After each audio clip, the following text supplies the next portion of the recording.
Olá, sejam bem-vindos. A partir de agora, o Mais Saúde está no ar, aqui na tela da NTV, você que acompanha na sua casa, na sua televisão, através do canal 8.1 em canal aberto. Estamos também no Facebook, nos nossos canais na internet. Participe com a gente, o Mais Saúde traz qualidade de vida e informação para você. Aqui você já conhece o nosso programa, você participa com a gente, vai aparecer aí na tela o nosso WhatsApp para você mandar a sua pergunta. E o nosso bordão você já conhece. Mande a sua pergunta, o consultório a partir de agora está aberto e aqui a consulta é grátis. Programa Mais Saúde de hoje, muito bem, produção, tá aí na tela o nosso número 999 47 45 15. O programa de hoje está imperdível. A gente vai falar sobre o Novembro Azul. Está aqui com a gente o Dr. Renato Nascimento, que é urologista lá do Actual Hospital, que é o nosso grande parceiro sempre aqui com a gente. Novembro Azul está aí, está em alta. E você, meu amigo, você, meu caro homem, está preparado para a gente falar sobre isso? É importante, é o mês de conscientização do câncer de próstata. Vamos falar de prevenção também. Na segunda parte do nosso programa, a gente recebe também o psiquiatra, o Dr. Ricardo Peão. O assunto de hoje está importante, você não pode perder, tá bom? Nosso primeiro bate-papo, convidado, o Dr. Renato Nascimento, que é urologista. Seja bem-vindo, doutor. Prazer conhecê-lo e recebê-lo aqui no Mais Saúde. Obrigado, boa noite, prazer meu estar aqui. É um assunto importante, né, doutor? Por mais que tenhamos, infelizmente, alguns tabus, alguns medos e preconceitos nos dias atuais, mas é uma pauta e um tema, uma bandeira que temos que falar sobre isso, que é o Novembro Azul, né? Com certeza. O câncer de próstata é o câncer mais prevalente em homens no Brasil, no mundo, e é o segundo que mais mata homens. Então, a gente tem que estar sempre falando disso, porque tem muita gente que não conhece o peso dessa doença e como que se faz, até como que se chega até o médico, como que é feito o diagnóstico, como é o tratamento. Então, tem que estar sempre lembrando, todo ano. Olha que importante essa informação. É o segundo câncer que mais mata no Brasil ou no mundo? No mundo. Brasil, exceto os cânceres de pele, que a gente não coloca nessa lista, mas tumores sólidos seria o que mais mata. Muita gente. Em específico, o câncer de próstata devido ao preconceito, à falta de informação também, doutor? O câncer de próstata, ele envolve muito essa questão o medo que o paciente tem de fazer o exame, né, porque envolve o exame de toque da próstata, que é uma coisa que ainda tem um certo preconceito. Apesar de que a gente vê que está melhorando muito, os pacientes estão ficando mais flexíveis e tudo mais. E o tratamento, né, os tratamentos que ainda envolvem algumas preocupações em relação à função erétil, né, como é que o paciente vai ter desempenho sexual depois da cirurgia. Então ainda tem umas preocupações, uns mitos a respeito disso. É isso então, o doutor falou muito bem, ó. Mande aí a sua pergunta através do nosso WhatsApp para você esclarecer aí as suas dúvidas, né? Tirar aí as suas dúvidas sobre mitos e verdades, medos também, por que não? Pode mandar a sua pergunta aí e vamos cuidar da nossa saúde, que é muito importante. E um fato importante, ter um mês dedicado, né? Todos os meses a gente tem que falar, principalmente quando se trata de câncer, que é a doença que mais mata, mas um mês específico dedicado ao câncer de próstata, no caso o Novembro Azul. É importante ter um mês dedicado a essa causa, né? É um certo status, né, que alguns tumores, algumas doenças têm, por serem tão prevalentes na população, acabam recebendo um período específico para elas de acompanhamento, como o câncer de próstata, né? Não dá pra gente colocar todas as doenças em 12 meses do ano, mas o câncer de próstata, assim como o câncer de mama, no caso das mulheres, pela alta prevalência, alta mortalidade, então ele merece realmente ter um mês dedicado a ele no ano, para a gente poder ter um tempo prolongado aí de ensinamento, né, de divulgação científica para os nossos pacientes. E a gente está aqui para isso, para levar informação, qualidade de vida, em forma de prevenção e de alerta também para você que está acompanhando o nosso programa. Doutor, e um fato curioso, eu mesmo não sabia, já discutir com vários especialistas dessa área sobre o Novembro Azul, mas um fato curioso que eu fui procurar saber por quê, né? Escolher a data do novembro, o mês de novembro, que é o mês dos homens, né? E eu nem sabia que tinha um mês dedicado aos homens. A gente sabe das mulheres, mas tem, precisamente no dia 19 desse mês de novembro, é o dia dos homens. Então, por isso a escolha do novembro para essa doença que atinge principalmente aí, no caso, os homens, né? E é isso, ficou uma data que pegou, né? Ela começou fora do Brasil e foi importada, né, para cá. Começou, se não me engano, tem em torno de uns 20 anos esse programa. Então isso foi uma coisa que foi difundida no mundo inteiro. Não tem como ficar atrás disso aí. É isso. Vamos lá então, doutor, para o que interessa. A gente ouve falar do câncer de próstata, tem que fazer o toque, tem que fazer o exame. Existe todo aquele preconceito do homem, né? Do mundo machista, das gerações machistas que a gente vive, infelizmente, nos dias de hoje. Mas o que é o câncer de próstata? Bom, o câncer de próstata, na verdade, então, ele é um câncer como a maioria dos cânceres, os tumores sólidos que a gente fala, né?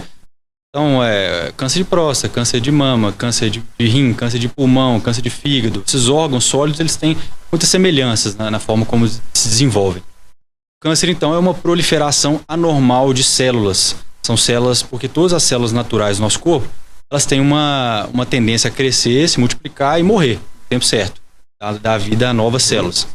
O câncer, ele perde essa capacidade de controle da replicação. Então, são células que começam a se reproduzir de forma desordenada e vão crescendo, não morrem, e aquilo vai virando uma massa, toma conta da região, começa a afetar a saúde dos órgãos adjacentes e também começa a espalhar células, né, as metástases, por órgãos distantes. Então, essa é a definição de câncer, né, basicamente. Muito bem, já estou recebendo aqui, doutor, algumas perguntas, o pessoal já está enviando aqui pra gente, até sobre alimentos, né? A gente vai abordar também e temos que falar sobre a prevenção. Mas vamos lá então, tá explicado o que é o câncer de próstata e aonde, qual é a região, né, que ele atua, se instala, mas quais são os sintomas? Como é que a gente percebe os primeiros sinais?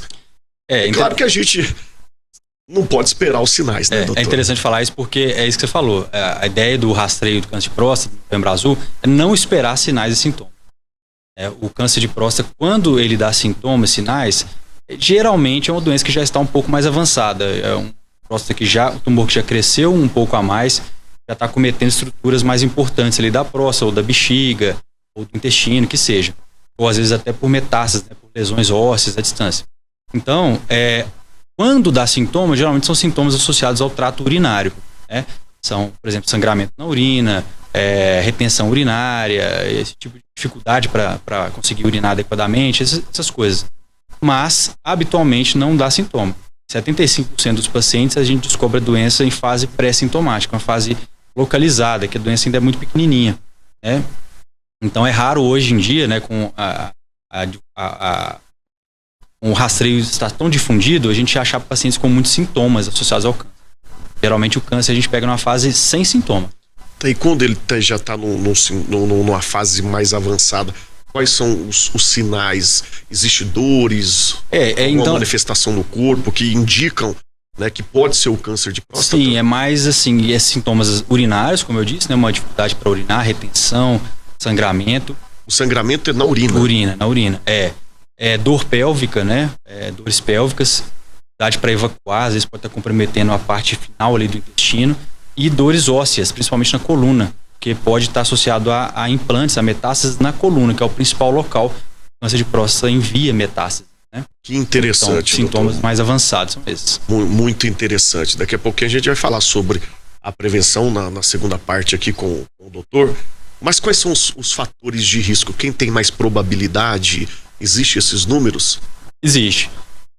Assim, os principais fatores que a gente tem que ficar mais atento, na verdade, o principal é a história familiar. Aliás, idade avançada e histórico familiar. Qual é a idade? A idade, habitualmente, a idade média de diagnóstico é em torno dos 65 aos 75, tá? A idade, por exemplo, nos Estados Unidos tem um dado que eles falam de 67 anos, é a idade mais encontrada, a mediana, né? Epidemiologicamente falando, é a idade mais diagnosticada. Então, em torno dos 65 até os 74, 75. Mas, por isso a gente faz o rastreio um pouco antes. A gente começa geralmente aos 50 ou 45. Então, idade é o principal fator de risco. Ou seja, é um câncer muito raro em homens jovens, né? Abaixo de 50 ou de 40. Muito raro mesmo. E histórico familiar. Pacientes que têm parentes que já tiveram câncer têm mais risco. E quanto mais parentes, quanto mais próximos desses parentes, maior o risco. Então, se um paciente teve um avô que teve um próstata, risco baixo, quase o mesmo da população em geral. O paciente que teve um pai, às vezes um pai e um tio e um irmão, esse risco dele é bem maior. Há mais probabilidade. Sim. Doutor, a gente disse no caso aí o diagnóstico mais preciso nessa idade aí dos 55, vamos supor, dos 60 anos, né? Mas o exame tem que ser feito antes disso. É a partir de que idade? Olha, isso aí tem várias recomendações ao redor do mundo. A gente segue principalmente as sociedades europeia e americana, que são as que realmente exportam mais conhecimento científico. Hoje em dia a gente segue muito a recomendação de rastrear a partir dos 50 anos de idade, para a população em geral, ou então a partir dos 45 anos para pacientes que tenham esse risco aumentado, né, histórico familiar principalmente. Então, a partir dos 50 ou 45, e aí vai até os 75 em média, dependendo da condição de saúde do paciente. Mas para fazer o exame lá no urologista mesmo, o exame de toque, a gente vai falar quais são os tipos de exame. É a partir de que idade que é recomendado mesmo? 50. Né, ou 45, se tiver fatores de risco principais, principalmente histórico familiar. Que são esses que o doutor citou. A gente tem algumas imagens, produção, deve ter chegado algumas imagens aqui pra gente. Vamos colocar antes da gente chamar o nosso break, o nosso intervalo. O doutor quiser explicar um pouquinho, o pessoal de casa entender um pouquinho melhor. Isso é só uma imagem ilustrativa mesmo, né? Não tem muito detalhe, que mostra a localização, a anatomia, né? Porque muita gente não sabe nem onde fica exatamente a próstata, o que é. Isso aí, em cima, essa parte cinza é a bexiga num corte, né? Tá cortada artificialmente. Logo embaixo da bexiga, vocês veem que tem a saída do canal da urina, né? A próstata ela circunda o canal da urina. Você vê que ela tá ao redor, né, abraçando o canal da urina, que é a uretra. E aí isso explica por que homens que têm problemas de próstata começam a ter alterações urinárias, né? Ela começa a estrangular o canal da urina, que passa bem no meio dela. E aquela lesão em vermelho ali antes, só mostra o que seria o tumor, né? Digamos assim, o nessa tumor imagem crescendo na lateral de um lobo da próstata. Muito bem, a produção já pode colocar essa imagem antes da gente chamar o intervalo, e se já ia a parte do exame. Isso só exemplifica por que o paciente fica curioso, né? Por que o exame é um exame de toque retal, né? Porque por essa proximidade anatômica, né? Ali exemplifica o exame de toque retal e mostra que a próstata, a face posterior, a face de trás da próstata, né, tá em contato com a parede do reto. Então a gente consegue palpar muito bem essa região posterior da próstata, que é justamente a região onde começam a maioria dos cânceres. Então é a região mais acometida. Doutor, e esse exame do toque, ele dura quanto tempo? Muito rápido mesmo. É assim, questão de 10 segundos, 15 segundos, sabe? Tem muita coisa para avaliar mais do que isso, não. Então, é mais medo e preconceito mesmo. É mais medo. Muito bem, pode mandar a sua pergunta aí, viu, gente? Vou chamar o intervalo aqui. Vocês, meus amigos homens, pode mandar aí a sua pergunta. Se você tem alguma dúvida, pode mandar enquanto a gente vai pro nosso intervalo rapidinho. A gente volta já com o Dr. Renato Nascimento, do Actual Hospital, aqui no Mais Saúde.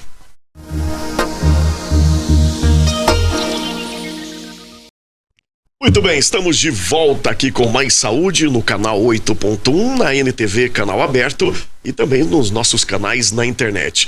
Novembro Azul, mês de conscientização e prevenção do câncer de próstata, em pauta no nosso programa, recebendo de volta aqui com a gente o Dr. Renato Nascimento, que é urologista lá do Actual Hospital. E o pessoal de casa vai mandando aí a pergunta. Já vou começar esse bloco com algumas perguntas. São as perguntas que estão através das redes sociais lá do Actual Hospital, que é o nosso grande parceiro. Então você sempre vai seguindo aí o Actual Hospital para você mandar sua pergunta também. Toda terça-feira a gente recebe um profissional lá do Actual, tá bom? E as perguntas lá dos pacientes, dos nossos telespectadores também, são muitas, viu, doutor, sobre esse tema. Olha aqui. Quais alimentos são mais suscetíveis ao aumento de chance para pedra nos rins? É um tema que a gente vai falar também sobre pedra nos rins. Já pode perguntar, já pode responder, doutor. Pode falar já? Pode sim, vamos. As pedras nos rins têm algum... Assim, depois eu explico a questão da origem, né? Mas, rapidamente, vamos passar algumas coisas alimentos. Que são meio tóxicas para isso, né? Alimentos com sal em excesso, tá? Então aí vai de tudo, né? Alimento embutido, ultraprocessado, carne processada, enfim, alimento salgadinho, alimento artificial, né? Tem de tudo que tem sal aí em excesso. Carne em excesso, refrigerante, principalmente de cola, basicamente isso. E ingestão de poucos alimentos cítricos. Alimento cítrico, ele na verdade protege. Então pessoas que comem pouco alimento cítrico e bebem pouca água, tem um risco maior de ter cálculos também. Cálculos, quando a gente fala de cálculos, são as famosas pedras nos rins, não é isso? Daqui a pouquinho a gente vai falar também aqui no programa. Tem mais aqui, existe possibilidade de se evitar o desenvolvimento de cálculos renais ou é genético? Isso é interessante. A parte genética é um dos componentes. Os pacientes que têm uma genética alterada para ter tendência a ter cálculos, eles têm uma tendência muito mais forte a ter cálculos do que a população em geral. Então, mas mesmo esses pacientes que têm uma tendência genética, a gente tem remédios, tem manejos, né, alimentação, dietas para tentar evitar a formação. Tá? Muito bem, daqui a pouquinho a gente fala sobre cálculos renais. Voltando para o câncer de próstata, quais outras doenças podem acometer a próstata? Vamos lá, então as coisas mais comuns que a gente vê no dia a dia aí. Câncer de próstata, a hiperplasia benigna da próstata, hiperplasia prostática benigna, que a gente chama de HPB, é uma sigla mais fácil para decorar. Que nada mais é do que o crescimento da próstata, tá? É o crescimento benigno, né? Que não tem a ver com câncer, são doenças diferentes. Mas por acaso elas acometem pacientes da mesma faixa etária, pacientes idosos também que têm uma tendência mais a ter esse crescimento da próstata. Então as doenças, esse é um dos mais comuns que a gente vê no dia a dia. Além do mais, tem as infecções urinárias, né? A prostatite. Prostatite é um tipo de infecção urinária do homem, que acomete especificamente a próstata, né? Junto da bexiga, tá perto da bexiga ali. Então pode causar febre, mal-estar, ardência para urinar, dificuldade para urinar, enfim, esse desconforto pélvico. Essas são as doenças mais comuns que a gente vê no dia a dia. Muito bem, doutor, já vou te fazer uma pergunta que talvez deixaria para o final, mas às vezes até para o pessoal de casa dar uma respirada, que quando se trata de câncer assusta realmente, e tem que assustar, né? Existe cura do câncer de próstata? A cura existe 100%? Muito. Câncer de próstata é uma doença muito heterogênea, na verdade. Você tem vários graus de doenças. Tem doenças mais agressivas, doenças moderadas, doenças mais boazinhas, benignas, né? Não benignas, mas assim, mais indolentes, que a gente fala, menos agressivas. Então, os tumores mais agressivos, eles têm uma taxa de cura um pouco pior, é mais difícil de manejar, realmente, tratamento mais longo e tudo mais. Mas as doenças mais moderadas, menos agressivas, têm uma taxa de cura altíssima. Tem certos tumores de próstata que a taxa de cura chega a 98%. E aí já dá pra gente respirar, né? Porque quando se fala de câncer, né? E no caso a próstata, que é a segundo câncer que mais mata, a doença que mais mata no mundo, como que é feito o diagnóstico, doutor? O diagnóstico do câncer, então, é o seguinte: o paciente geralmente tem um acompanhamento anual, a gente orienta o paciente a todo ano retornar com um exame de sangue, que é o PSA, muito conhecido pelos homens.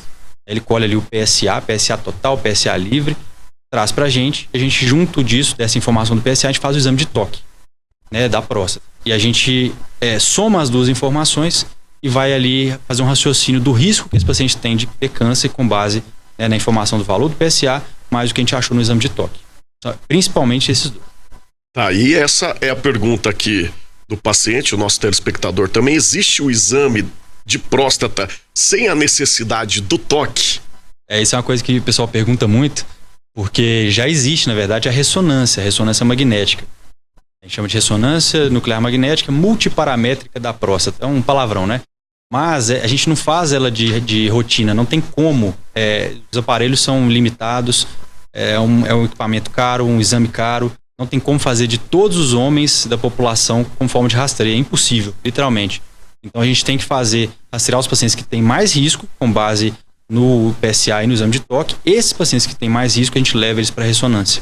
A ressonância vai definir para a gente qual é o real risco dele e saber quem que vai ter que fazer uma biópsia da próstata ou quem que está liberado, só volta ano que vem. Muito bem. Quais são as opções e tipos de tratamento? Como é que funciona esse tratamento? Através de remédio, quimioterapia? Como é que funciona? O tratamento, como eu disse, a câncer de próstata é uma doença muito ampla, variável, então o tratamento também teria como ser diferente. O tratamento da doença mais leve, mais localizada, pequenininha, tumor precoce, diagnosticado precocemente, geralmente envolve cirurgia, né, retirada da próstata, ou então radioterapia, tá, que é um procedimento não cirúrgico, que tem uma taxa de cura também semelhante à cirurgia. Cada um tem seus perfis de benefícios e malefícios. É uma coisa a ser discutida individualmente. Para os casos de pacientes que têm uma doença um pouco mais agressiva, às vezes mais avançada, ele pode precisar tanto da cirurgia ou da radioterapia e ainda precisar de tratamento com hormônio, à base de hormônio, por 6 meses, até 2 a 3 anos. São injeções feitas periodicamente com substâncias que inibem o crescimento do tumor.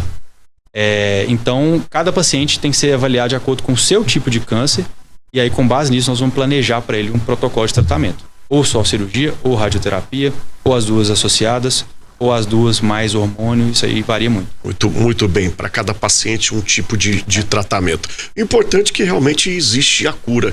E é por isso, e eu gostaria já, antes da gente terminar aqui a participação, que o doutor chamasse a atenção de quem está acompanhando o nosso programa, em canal aberto também, através do digital, para mais de 20 cidades em canal aberto, chamasse a atenção dos homens a procurar o especialista, aí no urologista, sem medo, sem receio.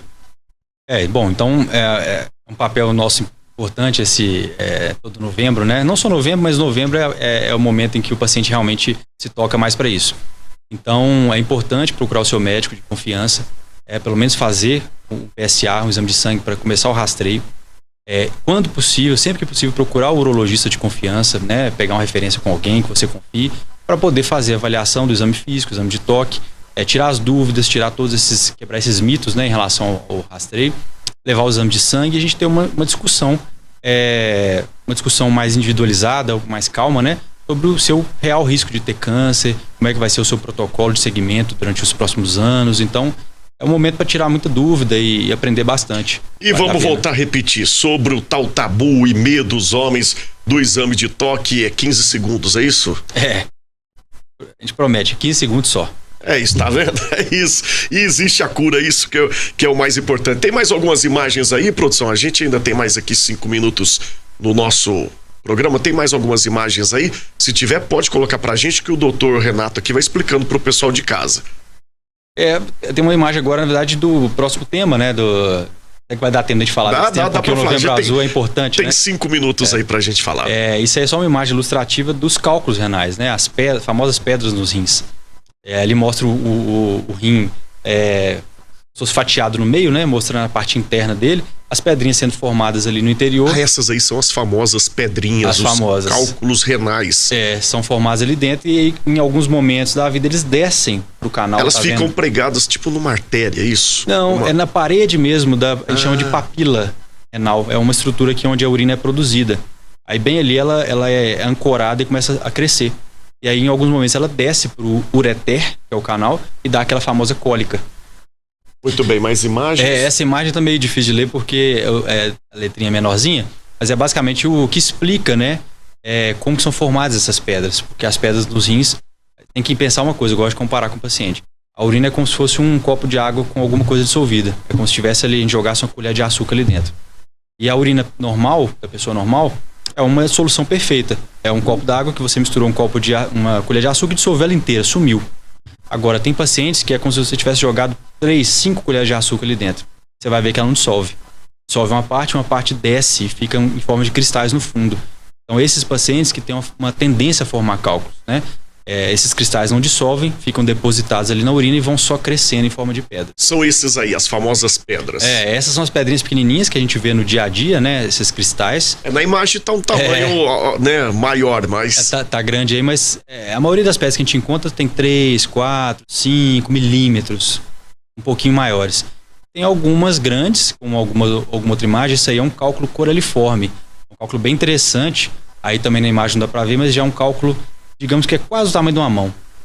Entendeu? É um cálculo que ocupa a parte interna inteira de um rim. Às vezes você tem que, em certas situações que o paciente não trata, às vezes tem que tirar até o rim por causa de uma pedra dessa. Eu ia te perguntar se existe algum casos que tira o rim. E dá pra viver somente com o rim? Tranquilamente. Tem tanta pessoa doando rim, né? Doando o rim pro irmão, pro parente, e elas vivem com um rim só. Então, dá pra viver, mas não é o ideal. Ninguém tem que tirar o rim se não for extremamente necessário. É verdade. E para retirar essas pedras nos rins, como é que funciona? É cirurgia? Existe? A maior parte das vezes cirurgia. 95% das vezes cirurgia. Raros são os cálculos que consegue dissolver com alguma medicação. E as cirurgias a gente tem das mais variadas técnicas. Tem desde cirurgia aberta, que a gente faz muito pouco, com corte, e a maioria é cirurgia à base de laser, né? Cirurgias que são feitas pelo canal da urina, ou feitos com furinho na parede do abdômen, a gente entra com a câmera dentro do rim. Enfim, são inúmeras técnicas, mas o tratamento hoje em dia está bem avançado e dá para resolver muito cálculo difícil com cirurgias minimamente invasivas. Então, prevenção para os cálculos, para as pedrinhas nos rins, qual que é a prevenção? Isso é importante, é uma coisa que a gente fala todo dia no consultório, mas o paciente às vezes não leva muito a sério. Cálculos renais são doenças metabólicas, igual diabetes, pressão alta, colesterol alto, obesidade. Então, o tratamento é basicamente o mesmo, prevenção. Ter uma vida saudável, evitar sobrepeso e obesidade, evitar o sedentarismo, né, praticar atividade física, comer bem, comer de forma equilibrada, na dúvida, consultar sempre com o nutricionista para dar uma adequada na sua dieta, evitar exageros, é basicamente isso, evitar fumar, evitar álcool, né, em excesso. Então isso tudo faz o corpo trabalhar de uma forma melhor, faz a sua urina ser eliminada de uma forma mais saudável e reduz muito a chance de ter cálculo, mesmo naqueles pacientes que têm uma história genética importante. Tá, e voltando a falar de prevenção, demos só uma pincelada sobre as pedras nos rins e depois espero receber o doutor aqui em uma outra oportunidade, claro, em um programa para a gente falar sobre isso. E o assunto de hoje foi o Novembro Azul e prevenção para o câncer de próstata, doutor, mais uma vez. Vamos salientar e chamar a atenção do pessoal de casa. O câncer de próstata, nós ainda não descobrimos uma forma de prevenir o câncer, ou seja, de evitar que ele apareça. Isso ainda é impossível nos dias de hoje. A gente, obviamente, assim, evitando fatores de risco para outras doenças, como evitando tabagismo, evitando alcoolismo, evitando sobrepeso e obesidade, você reduz as chances de ter câncer como um todo, de vários cânceres. Mas não tem uma medida específica, como tomar um remédio todo dia, ou fazer tal atividade todo dia, comer tal fruta todo dia, isso não existe. Ainda não foi inventado algo para prevenir especificamente o câncer de próstata. O que a gente consegue hoje ainda é fazer o rastreio e detecção precoce. Ou seja, procure o especialista quanto mais cedo, melhor. É isso, doutor. Então, tudo esse amparato também a gente encontra lá no Actual Hospital, não é isso? Seu consultório lá, tá sempre atendendo lá? Com certeza, atendo lá. Toda semana a gente está disponível para atendimento. É muito fácil, é muito bacana de marcar consulta lá. Então, o nosso volume alto é isso. Realmente doenças de próstata, prevenção. O pessoal aqui tá mandando aqui pergunta querendo saber um pouquinho mais sobre a sua carreira, doutor. Dá pra gente finalizar aqui falando um pouquinho sobre a sua carreira, para quem ainda não conhece o doutor Renato Nascimento, pra gente fechar aqui a sua participação. Vamos lá. Então, eu sou formado médico há 10 anos, formei na Federal de Ouro Preto, depois fiz residência em cirurgia geral, que é um requisito para todas as outras áreas, né, cirúrgicas. Depois residência em cirurgia do trauma no Hospital João 23 em Belo Horizonte, com o que eu trabalhei por alguns anos lá, trauma, né. Depois residência em urologia na Santa Casa de Belo Horizonte. Por fim, especialização em cirurgia robótica, também em Belo Horizonte, na rede Mater Dei. Então, fiz a formação basicamente pro lado de lá e depois viemos trabalhar para cá. Patos de Minas. É o nosso cidadão patense, o doutor Renato. Que honra receber e aprender um pouquinho aqui com o doutor, viu? Obrigado pela sua participação. Convido o pessoal para dar uma passadinha lá no Actual, então. Com certeza, vai ser um prazer atendê-los. Estamos à disposição toda semana lá e é só agendar que a gente tira a dúvida, tem uma conversa bem legal lá. Muito bem, segue aí o Actual Hospital nas redes sociais, tem um @ aí no Instagram, dá uma passadinha lá para você tomar um cafezinho com o pessoal, bater um papo lá também, na Avenida Paranaíba, tradicionalmente você já conhece onde fica. Doutor, leve o meu abraço a toda a família lá do Actual. Obrigado, com certeza. Semana que vem a gente recebe mais um especialista aqui no programa. Com certeza. Espero te encontrar outras vezes pra gente falar sobre pedra nos rins, é um assunto que incomoda muita gente e tem muitas dúvidas também. Com certeza. Certinho? De volta. Vamos lá então pro nosso intervalo, daqui a pouquinho já está aqui com a gente o psiquiatra, o doutor Ricardo Pion, para mais um bate-papo importante. Não sai daí não, eu volto já já.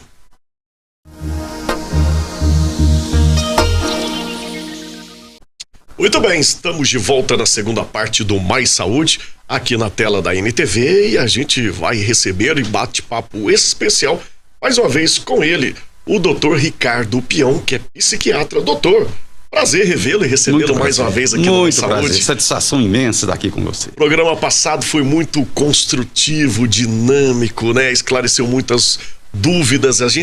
A toda semana a gente vai trazer um nome diferente ou já conhecido de medicamento pra gente alertar o pessoal de casa. Isso é bom, né? Levar informação. Excelente. E hoje vamos fazer uma revisão rápida daquela entrevista anterior com uma novidade especial, David. É isso, Você então. quase acertou que eu ia trazê-la hoje. Você é incrível. É isso, é assunto demais para render com quem entende do assunto, e o Mais Saúde tem a honra sempre de trazer os melhores especialistas para você. Número na tela para você de casa mandar aí a sua pergunta através do nosso WhatsApp, 999 47 45 15. Manda e o doutor Ricardo responde. Esse é o nosso quadro, o doutor responde. Vamos falar de hidroxicloroquina. E suplementação que ocorreu na Covid. Que fez uma diferença fenomenal. Tenho novidades. Doutor, a gente ouviu falar muito sobre essa palavra hidroxicloroquina na época do Covid. Mas já era uma medicação que existe há muito tempo. 90. A gente falou que, né, que tratou e salvou e salva até hoje muita gente, né, doutor? Exatamente, sim. Inclusive nas doenças reumáticas, né? Eu tenho uma comparação linda aqui na tabela, na imagem número 1, por gentileza. Já vamos começar então com imagens aí pro pessoal de casa. Pro pessoal de casa acompanhar a imagem número 1, doutor, tá aí na tela, para ir explicando aí direitinho pro pessoal. Nós vamos fazer uma revisão rapidinha para quem perdeu aquelas explicações, que tem umas questões técnicas muito importantes, né, David? Sim, sim. O Ministério da Saúde orientou-nos, veja bem, o Ministério da Saúde realmente nos orientou. Então não teve esse negócio de que tratar a Covid com tratamento precoce era um absurdo, era charlatanismo, não. Então nós somos enganados, infelizmente. Nos orientou a tratar o Covid com um comprimido agora, outro daí a 12 horas e depois um a cada dia. 6 comprimidos de hidroxicloroquina. Nós vamos centrar na hidroxicloroquina para evitar confusão, porque tem a cloroquina. Nós falamos no programa anterior. Tem a cloroquina e tem a hidroxicloroquina. 400 miligramas da hidroxicloroquina equivale a 500 da cloroquina, só para desfazer dúvida. Muito bem. Lembrando também, doutor, tá aí na tela, esse é no caso do tratamento do Covid, a recomendação do Ministério da Saúde. Ministério da Saúde, ou seja, houve a recomendação. E já se sabe que há milhares e milhares de pacientes portadores de abscesso por ameba no Brasil, que são tratados todo ano. E olha só o tratamento usando a cloroquina no abscesso por ameba. Poderia mostrar a imagem, por favor, do abscesso por ameba? Depois nós voltamos para essa, por gentileza. A produção daqui a pouquinho coloca pra gente, pro pessoal ir acompanhando. O senhor sabe o número da imagem, doutor, que tem o abscesso? Sim. A gente vai passar. Imagem número 3. A número 3, produção, Isso. por favor. Isso, muito bem, ó. Abscesso amebiano, não é? É essa. Então, no abscesso amebiano, agora volte, por favor, aquela primeira imagem. Aí o abscesso. Usa-se 2 hidroxicloroquina de 400 no primeiro dia, 2 no segundo dia. Olha só, doses muito altas, dose de ataque. E depois usa-se 1 por dia até o dia número 21, ou seja, o tratamento dura 21 dias. Agora, isso já se fazia isso há anos e anos. E tratar o Covid com 6 comprimidinhos de cloroquina não podia. Então é realmente uma coisa muito triste. E outra informação muito importante é o tratamento da artrite reumatoide e lúpus. 2 milhões de brasileiros têm esse problema de saúde, ou artrite ou lúpus. Existem outros reumatismos também. E usa-se a dose de 400 miligramas para alguém com o porte do David, 80 quilos. Usa-se 400 miligramas durante décadas. Mas tratar o Covid com 6 comprimidos não podia. Então era esse recado assim muito importante que a gente gostaria de deixar para a população, né? Realmente o mundo foi enganado. E no Brasil nós temos muito conhecimento no tratamento de malária, nós falamos aqui, não é? No tratamento de ameba, no tratamento de doenças reumáticas. Realmente sim. Isso, doutor, além do Covid, do lúpus, né, o artrite, qual mais é usado? A hidroxicloroquina. Malária e outras doenças raras na reumatologia são muito menos comuns, acho melhor a gente não citar. É isso, okay. Pode voltar a imagem aqui no estúdio, pessoal. O dado fundamental é o absurdo que foi cometido no mundo, né? E nós aqui no Brasil com tanto conhecimento, com tanto craque aqui para tratar malária e abscesso de ameba, tá certo? E a gente até fez um questionamento no programa passado, para quem não acompanhou, o porquê que houve essa guerra, né? Porque tentaram esconder, talvez seja essa a palavra, exatamente, né? Maquiar, né, doutor? Se fala muito isso. Muito maquiar. Protegeram o vírus, eles protegeram o vírus. É isso. É isso mesmo, essa foi a verdade, David. Muito bem, a gente tem mais uma imagem. A imagem 2, por favor, é para mostrar, nós precisamos mostrar os fatos. Hoje eu trouxe um gráfico bacana, sabe? Tá ali, ó, as recomendações de quem? Do Ministério da Saúde. Então tá lá. Primeiro dia, um comprimidinho de hidroxicloroquina ou da cloroquina de 12 em 12 horas. E até nos 4 dias seguintes, um comprimidinho por dia, ou seja, tratamento recomendado pelo Ministério da Saúde com 6 comprimidos de cloroquina.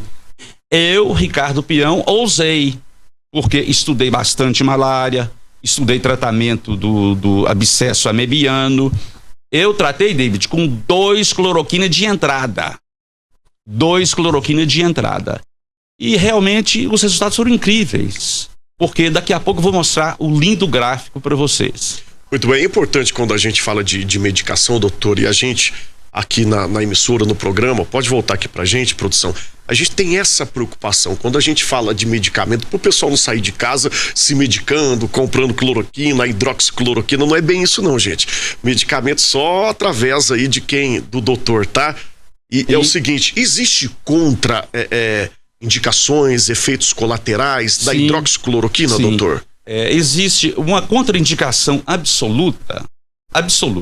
É uma arritmia cardíaca gravíssima. O paciente apresenta aí batimentos aí de 30, 40 por minuto. Ele sabe que tem. Ele tem palpitações, né? O coração fica batendo de forma irregular, tonturas. Esses são os efeitos colaterais? Não. São as contraindicações. O paciente que tem uma síndrome que chama síndrome do intervalo QT longo. Certo? Existem outras arritmias que, mesmo tendo arritmias, sendo monitorado no hospital, nenhum problema haveria. Então, contraindicação absoluta mesmo é essa. Muito bem. E dos efeitos? E efeitos colaterais? Isso. Os efeitos colaterais, eu tenho uma experiência aí de tratando 3.000 pacientes. Apenas um paciente apresentou vômito. Apenas um. Eu recomendei a ele simplesmente que dividisse a hidroxicloroquina em 4 pedacinhos, né? E ingerisse aí a cada hora uma porçãozinha de um alimento bem leve. Ele simplesmente tolerou muito bem a cloroquina usando essa estratégia. São bem poucos os efeitos colaterais. Mas muito poucos. Diarreia, uma dorzinha abdominal, coisa muito leve. Para o medicamento na proporção que é a hidroxicloroquina, no caso, que se trata de muitas doenças, salva muitas vidas, né? Exatamente. Porém, falou-se que a hidroxicloroquina era de alta periculosidade de matar por parada cardíaca. E isso se espalhou pro mundo inteiro. Então... É verdade, quando falava da hidroxicloroquina, muitos tinham medo, né? Medo, criou-se uma fobia intensa à hidroxicloroquina. Muito bem, e está aí explicado na tela em números e ainda com a recomendação do Ministério da Saúde. Antes de colocar mais uma imagem na tela, tem uma pergunta aqui, se existe risco de dependência. É importante a gente fazer essa pergunta quando se trata, né, no assunto que fala de medicação. Excelente. Existe dependência? Veja bem, para tratar o Covid, usava-se durante 6 dias, né? Então, dependência 0. E portadores de artrite reumatoide, de lúpus, eles precisam tomar para controlar a doença durante décadas.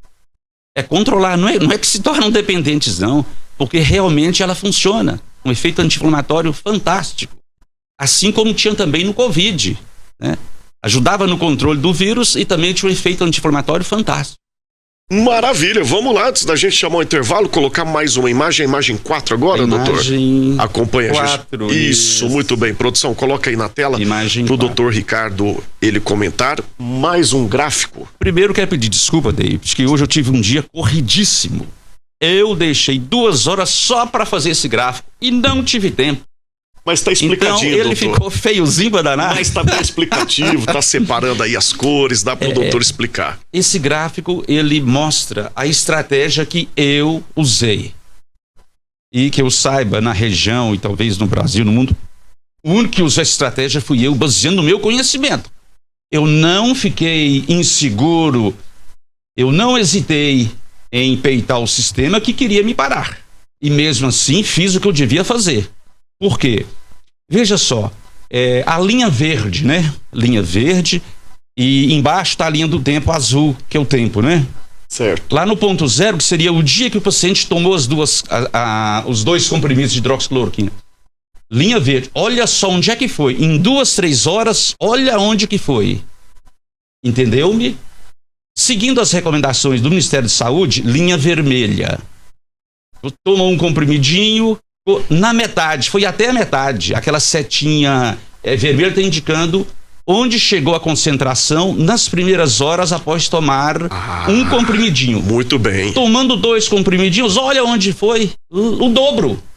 Exatamente o dobro. Então, com 2 horas, eu já tinha o dobro da cloroquina agindo. E isso durou durante 12 horas. Ou seja, durante 12 horas, o vírus foi submetido a um estresse terrível com muita cloroquina. O dobro da recomendação oficial do Ministério de Saúde. E aí continuou. E no finalmente você observa o seguinte: olha a linha verde que eu usei. Sempre foi superior à outra. Muito superior à outra. Principalmente o destaque nas primeiras 12 horas. Que foi o dobro da concentração presente na corrente sanguínea. Então isso fez uma diferença extraordinária. O interessante, olha, nós temos a meia-vida. Que dia você falou, a meia-vida? Eu falei, espera aí, deixa pro próximo. Eu queria fazer esse gráfico. Meia-vida significa o seguinte: você toma uma dipirona, em 7 horas a concentração máxima dela cai à metade. Você toma uma dipirona, faz o efeito, né? E em 7 horas cai a metade. A metade da que estava o pico no sangue, tá certo? Essa danada dessa hidroxicloroquina, 3 dias para ela reduzir à metade, ou seja, ela tem uma meia-vida de 3 dias ou 72 horas. A concentração é uma meia-vida muito longa, né? E nós vimos também que ela vai sendo sequestrada pelos tecidos, né, do corpo. É por isso que tem que ter uma dose de ataque. Eu aprendi com quem tratou a ameba, não tratei a ameba, mas eu aprendi com eles que eu podia dar uma dose de ataque no primeiro dia. E isso contribuiu para que eu tivesse um grande sucesso no tratamento, ou seja, 3.000 pacientes tratados e nenhum óbito. Eu ia te perguntar Isso é raro. Isso é raro. Eu peguei pacientes quase mortos, com 50% do pulmão comprometido. Usei a hidroxicloroquina inalada.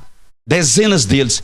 E nenhum faleceu, nenhum morreu. Eu ia te fazer essa pergunta. Quantos pacientes que o doutor atendeu até hoje? Mais de 3.000. 3.000, mais de 3.000. Eu incluo aí os contactantes.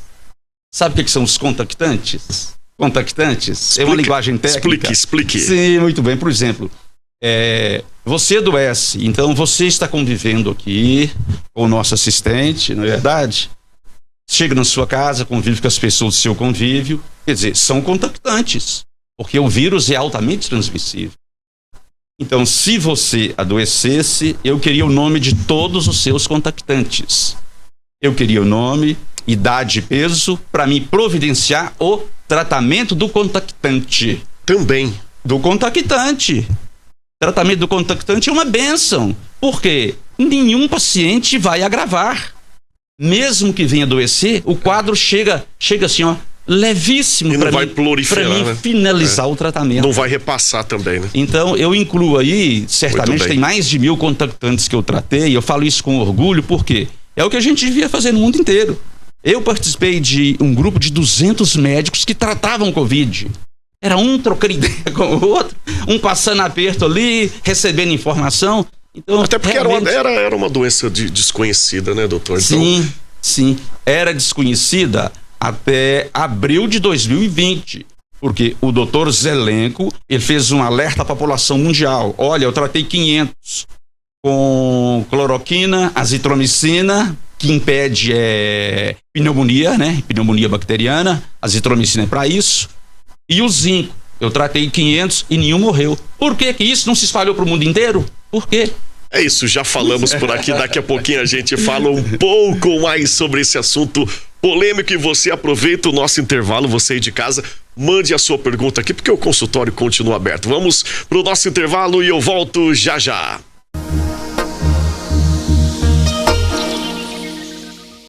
Muito bem, estamos de volta com a última parte do Mais Saúde dessa semana e a gente volta com o psiquiatra, o Dr. Ricardo Pion, falando de hidroxicloroquina. A gente deu uma explicação bem ampla, né, e bem objetiva, o pessoal de casa. Eu adoro conversar com o Dr. Ricardo, que ele traz, né, materiais e números pra gente. O pessoal de casa entende bem, consegue entender melhor. Até peço à produção colocar mais uma imagem aí, a imagem número 5. Isso. Coloca aí na tela que o doutor Ricardo vai comentar sobre essa imagem, explicando para o pessoal de casa. Isso é muito importante. Tá aí, orientações gerais no tratamento da Covid-19. E é importante também aproveitar esse gancho, doutor, e falar, né, que a Covid ainda existe e ela está no meio de nós. Sim. A Covid ela está no meio de nós de forma branda. Porque o vírus não tem interesse em dizimar a humanidade. Chega um momento que ele fala, opa, vamos matar menos, você entendeu? Senão eu morro também. Muito bem, doutor. Tá aí orientações gerais do tratamento da Covid? Então, essas orientações gerais, David, eu construí ao longo dos meses e meses. Eu comecei com poucas linhas e aí fui incrementando. Eu comecei com poucas linhas, poucos itens e fui incrementando. Nós temos aí em destaque, por exemplo, o zinco, né? O zinco. Se o paciente não conseguir alimentar bem por alguma razão, porque já alimentava mal mesmo, ou talvez estava com náuseas, vômitos, aí já estava nas orientações, olha, compra na farmácia, não precisa de receita, o zinco. Compra também a vitamina C, porque vai melhorar demais a imunidade. Então, se não está alimentando bem, vá até a farmácia, compre esses medicamentos que vai ajudar demais, e realmente ajudou. Esses não precisam de receita, né? Não precisam de receita. E fazem parte da melhoria do nosso organismo. Exatamente, também. Melhora muito a imunidade. Eu fiz ali recomendações, quem alimentava muito bem não haveria necessidade, né? Deixei lá uns alimentos, se alimenta muito isso, aquilo, aí entra o lado nutrólogo, né? Aí entra o nutrólogo Ricardo Pion, dando a sua contribuição no tratamento da Covid, né? E por fim, vitamina D. Ah, essa aí, olha lá, D, que coisa linda. Vitamina D. D3. D3. Geralmente quando a gente fala vitamina D, é a D3, né? É a D3. Eu recomendava de cara 100 mil unidades no primeiro dia.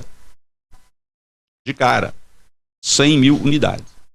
Então, vitamina D em dose mais alta, ela realmente fez a diferença para muita gente. Incrível.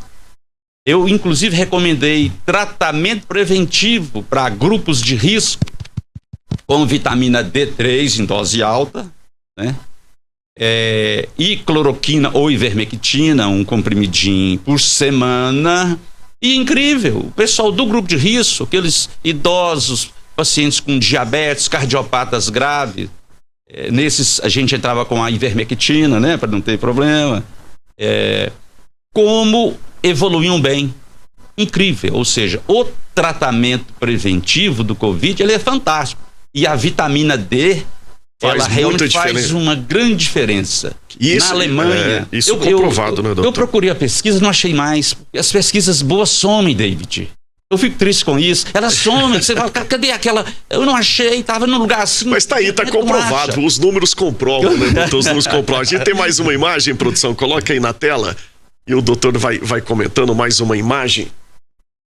É a próxima, por favor. Isso aí não é tão importante. Não, pode ser a última, então, a imagem 7, pra gente finalizar aqui o nosso tempo também. Suplementos usados aí no tratamento. A outra que foi condenada, a ivermectina. Então condenou-se a cloroquina e aí a cloroquina saiu de cena porque surgiu a ivermectina, né? Para eles poderem difamarem. E a ivermectina eu mais prescrevi, David, em pacientes que estavam com fobia à cloroquina. Porque falaram tanto dia e noite que a cloroquina mata, que a cloroquina dá parada cardíaca, que não pode. O pessoal ficava com fobia à cloroquina. E sendo assim, passei a oferecer a ivermectina. Então, eu pude tratar dezenas e dezenas de pacientes, a maioria deles com medo terrível da cloroquina, que eu estou chamando de uma fobia à cloroquina, né? E naqueles pacientes que tinham arritmias graves. Esses pacientes, naturalmente, eles não tinham, não era fobia, não é algo mais grave que fobia. Muito bem. E tem efeitos colaterais da ivermectina? A ivermectina, ela não deve ser usada em paciente que tem meningite, porque ela pode passar na barreira hematoencefálica e aí causar sonolência, moleza, torpor nas pessoas. Mas a gente sabe, né? Durante a consulta a gente fala, e aí, você tem alguma doença? Eu tô com meningite, né? Isso é raro, né? É verdade. E os efeitos colaterais são aqueles. Volta, por favor. Pode colocar a imagem aí pra gente finalizar. Olha pra você ver os efeitos colaterais, olha só. São, em geral, de natureza leve e transitória, podendo ocorrer raramente as seguintes reações: diarreia, náusea, uma fraqueza, dor abdominal, perder o apetite, constipação e vômitos. E relacionados ao sistema nervoso central, tontura, sonolência, tudo leve. Foi o que o doutor falou, Tudo leve. Então, olha, não tinha por que falar que, sim, a ivermectina ela pode matar porque dá uma inflamação grave no fígado. Criaram isso aí. Doutor, tem um convite. O doutor disse que queria fazer um convite para mim, pro telespectador. Qual é esse convite pra gente finalizar a participação? Mas era um convite assim, pessoal. Então tá bom. Se você desejar, você gostaria de perder uns quilinhos? Uai, demais, todo mundo. Acredito demais, doutor. Eu faço Pode ser aqui aberto. Eu faço um convite aberto. Eu faço um desafio a você. Vamos lá. Eu pesquisei durante 12 anos a obesidade. Não sei se você lembra, lá atrás eu vinha muito no Estudo NTV. Demais, pessoal. A Viviane, a Flávia, Ludmila. Então, a minha pesquisa ela amadureceu muito. Pessoas que estão lutando para perder peso e não estão conseguindo. E são muitos, viu, doutor? Não somente o apresentador, que são muitos. O psicoterapeuta pode ajudar. O nutrólogo também. Tratamento, nutrólogo e psicoterapeuta. É o segredo. Por quê? Eu fico torcendo para que o paciente trava. Normalmente o profissional, o nutrólogo, quer que o paciente vá evoluindo bem, não é? Eu entendi que isso é uma cilada. É uma coisa louca. Doutor, vou fazer o seguinte. Nosso tempo aqui é curto. Eu aceito esse desafio.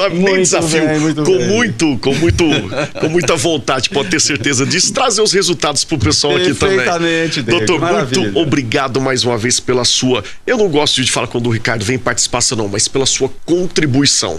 A nossa sociedade agradece muito pela vasta, a gente enriquece muito de muita informação importante e reais, isso que é o melhor. Muito obrigado, fico muito feliz com esse retorno. É onde encontra o doutor Ricardo? Até a próxima, David. Aonde a gente encontra, doutor? Aqui mesmo. Estarei de volta na próxima terça-feira. Na próxima terça-feira, então. Já pode mandar pergunta aí que o doutor responde. Eu não posso falar o tema. Tá certo, estarei aqui na próxima sexta-feira. É isso, combinado então. Segura aí, doutor, vamos lá. Você de casa, o meu muito obrigado pelo carinho, pela sua enorme audiência. Até o próximo programa.